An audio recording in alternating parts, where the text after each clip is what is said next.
আমি তো দেখি যে সাধারণ মানুষ এখনো পর্যন্ত যথাসময়ে যথাযথভাবে নির্বাচন হবে কি হবে না এই কনফিউশনে থেকে যাচ্ছে। নির্বাচন খুবই জরুরি এই কারণে, কেন সেটা হচ্ছে জনগণের প্রত্যক্ষ ভোটে যাতে একটা নির্বাচিত সরকার আসে। তার মানে ভোটে আসা মানে ভোট দিল একজনকে নির্বাচন, শুধু কিন্তু সেইটা মেইন আমরা করি না। আমরা মনে করি যে পুরো রাষ্ট্র পরিচালনার কাজে জনগণের অংশগ্রহণ থাকুক। এটাই হচ্ছে, যদি বলেন খুব ছোট করে বললে, এইটা যেটা আমরা আকাঙ্ক্ষা করি। কিন্তু এখনো পর্যন্ত হ্যাঁ ঠিকই বিএনপি ঘোষণা করেছে, আমরাও ধরেন সিপিবি বাম জোট কিছু জায়গায় আমাদের প্রচার প্রপাগান্ডা চলছে, আনুষ্ঠানিকভাবে ঘোষণা করিনি, আমরা করতে যাচ্ছি। তাতে করে নির্বাচনের মধ্যে এক অর্থে ঢুকে গেছি। এবং আমরা দেখলাম যে আমাদের প্রধান উপদেষ্টা বলেছেন যে 15ই নভেম্বরের মধ্যে তিনি প্রস্তুতি দেখতে চান। নির্বাচন কমিশন থেকে বলা হয়েছে যে ফার্স্ট উইকে ডিসেম্বরে ঘোষণা করা হবে। কিন্তু মানুষের মধ্যে সংশয়টা কিন্তু রয়ে গেছে, এইটা হচ্ছে বিষয়। এবং আমি তো দেখি যে সাধারণ মানুষ এখনো পর্যন্ত যথাসময়ে যথাযথভাবে নির্বাচন হবে কি হবে না এই কনফিউশনে থেকে যাচ্ছে। এটা আমার প্রথম বক্তব্য। আমি এই ব্যাপারে ব্যাখ্যায় গেলাম না, কিন্তু এই লিঙ্ক ধরে এবার পরের কথায় আসি। তাহলে আমি প্রথমে যদি বিবেচনা করি যে মানুষগুলো, কারণ আমি তো মানুষের অংশগ্রহণ চাই, নির্বাচন মানে তো তাই হইতে হবে, বা আপনি যে পরের প্রশ্ন করছেন এর সাথে রিলেটেড। তাই মানুষ যদি প্রথমে এটা কনফিউশনে থাকে, তার যদি এই যে মাত্র 3 মাস অতীত দিনে এই যে রনি ওনারা যারা ইলেকশন ব্যাপকভাবে করেছেন, আমরা হয়তো অত না করলেও ব্যক্তিগত আমি হয়তো করি নাই, কিন্তু নির্বাচনের দায়িত্ব পালন করেছি। সেই 91 সাল থেকে প্রধানভাবেই দায়িত্ব পালন করেছি। মিনিমাম 3-4 মাস আগে তো এটা এক ধরনের আওয়াজ চলে আসে। তা আমরা তো এখনো সেই জায়গায় কিন্তু আসতে পারি নাই, অনেক দলেও আসতে পারে নাই, সাধারণ মানুষের মধ্যেও নেই। তাহলে মানুষের অংশগ্রহণটা তো সেইগুলোতে আপনার কি বলবো নিশ্চয়তার জায়গা দেখা যাচ্ছে না।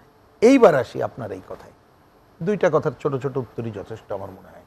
কারণ গোলাম মোল্লা রনি কতগুলো যে স্পিরিট বলেছেন, স্পিরিটের সাথে আমার কোনো দ্বিমত নেই। তার ক্ষেত্রে খালি বলতে পারি, দেখেন প্রথমত নির্বাচনে জনগণের অংশগ্রহণ নিশ্চিত করা মানে তার তো আগ্রহী হতে হবে। তা আগ্রহী কখন হয়? ন্যাচারাল প্রতিদ্বন্দ্বিতা, আমার প্রার্থী জয়ী করব, মিনিমাম তো এটা হবে। বা আমার ভোটটা আমি এমনভাবে দেব যাতে করে আমার মানুষ এই ভোটের একটা মর্যাদা থাকে। সেই মর্যাদা কিন্তু জিতানো এবং আমার ভোটের মধ্যে দিয়ে কাউকে হারানোও হইতে পারে। আমি যদি বুঝে থাকি, সাধারণ মানুষ যেন মনে করে এই অমুককে হারাইতে গেলে অমুককে ভোট দিতে হবে। মানে আমি বলছি জেতানো এবং অ্যাটিটিউডটা, যে অ্যাটিটিউডে সে কিন্তু ঝাঁপিয়ে পড়ে নির্বাচনে। আমি ঝাঁপিয়ে পড়াটাই খুব সচেতনভাবে বললাম।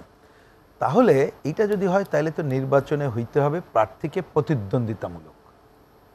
সেইটা ছাড়া তো বাস্তবে যত কথাই বলি জনগণ আরে ভোট দিয়ে কী হবে, তো জিতে যাবে, এইটা হবে। তাহলে এই ঝামেলা আমার দরকার কি?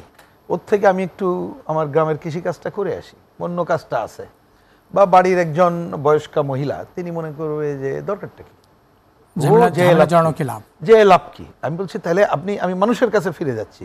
তাইলে যদি আমরা ওই ধরনের প্রতিদ্বন্দ্বিতামূলক না করতে পারি, তাহলে জনগণের অংশগ্রহণ কতটুক হবে সময় বলে দেবে এবং সেটাই হিসাবের দাবি রাখে।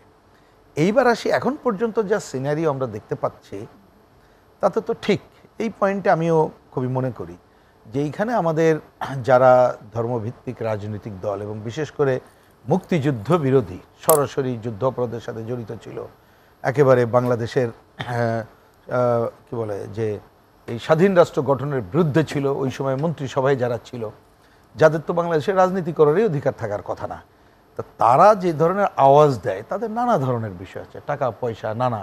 এবং এখন তাদের একটা সুখের সময় যাচ্ছে, কারণ প্রথম দিকেই তাদের নাম উচ্চারিত হলো, কারণে অকারণে সরকারটাকে ডাকে, তারা যে কোনো জায়গায় যাইতে পারে, তাতে কোনো বাধা বিপত্তি হয় না। আর আমরা যাইতে গেলে টাইমই পাওয়া যায় না, এমনকি বিএনপির ক্ষেত্রেও আমি দেখেছি। তা সেইটা দিয়ে যে ধরনের আওয়াজ দিচ্ছে, বাংলাদেশে ভোটের যে বাস্তবতা বিগত দিন বলবে, এখনও আমরা যতটুকু জেলা থেকে খবর পাই বা নিজেরা যাতে যাই, তাতে ওই ধরনের কোনো প্রতিদ্বন্দ্বিতামূলক জায়গায় আসার আমি কোনো সম্ভাবনা দেখি না। 2-4টে জায়গা আছে যে তাদের আগে যে ধরনের ভোটের মার্জিন ছিল সেই রকম জায়গায়, একটা জায়গায় তারা হয়তো একটু বলার চেষ্টা করে, কিন্তু আমাদের অঙ্কে এখনও তার সাথে কোনো মিল হয় না। যে না, তরুণ প্রজন্মের জায়গাটা কিন্তু হ্যাঁ ঠিকই, তরুণ প্রজন্মে একটা বিরাট ভোট এবার তাদের আছে, কিন্তু আমরা তো তরুণ প্রজন্মের সাথে থাকি, কথা বলি। ওই যে দেখছেন না আমরা দেখলাম, পরে আমি চেক করলাম মাগুরায় কোথায় যে শিক্ষক অমুক জায়গায় মার্কা এবং ভোট এটা যখন বলতে গেছে, ওইখানে কিন্তু প্রতিরোধ পরে গড়ে উঠেছে। এবং ছাত্ররা তারা জীবনেও আমি খোঁজ নিয়েছি, বলে যে না রে ভাই ওইখানে কোনো রাজনীতি রীতি না, কিন্তু এই স্কুলের ছাত্ররা তোমরাও কি আমি জানি তুমি জানি ওরা হলো পাকিস্তানি, মানে ক্ষোভেরটা। এবং এইখানে কেন আসবে তাহলে দেখেন, এই যে যাদের কথা দিয়ে অনেকে বলতেছে যে এই বিশ্ববিদ্যালয় যারা করছে তারাই নাকি ভাসিয়ে দেবে, তাই একটা ছোট্ট এই বোধহয় 2-1 দিনের ঘটনা যেটা মাগুরা থেকে আমরা দেখলাম, যেখানে তাদের ঘরে শার্টটার এগুলো পাওয়া গেল, সেটা অন্য আলোচনা হয়তো। কিন্তু আমি বলছি যে ওই কিশোর তরুণরাও কিন্তু এরকম রুখে দাঁড়াবে, কিন্তু মনে রাখতে হবে এখন স্বাধীন জায়গায়। সুতরাং আমি কোনো প্রতিদ্বন্দ্বিতামূলক দেখছি না। যদি এই সিনারিও থাকে তাহলে ভোটে জনগণের অংশগ্রহণ, যেটা আমরা আশা করি যে অনেক দিনের পরে যে ভোট হচ্ছে, আচ্ছা উৎসব মুখর পরিবেশে ব্যাপক মানুষের অংশগ্রহণ হবে, সেটা হবে কিনা সেটা বড় প্রশ্নবিদ্ধ থেকে যাচ্ছে।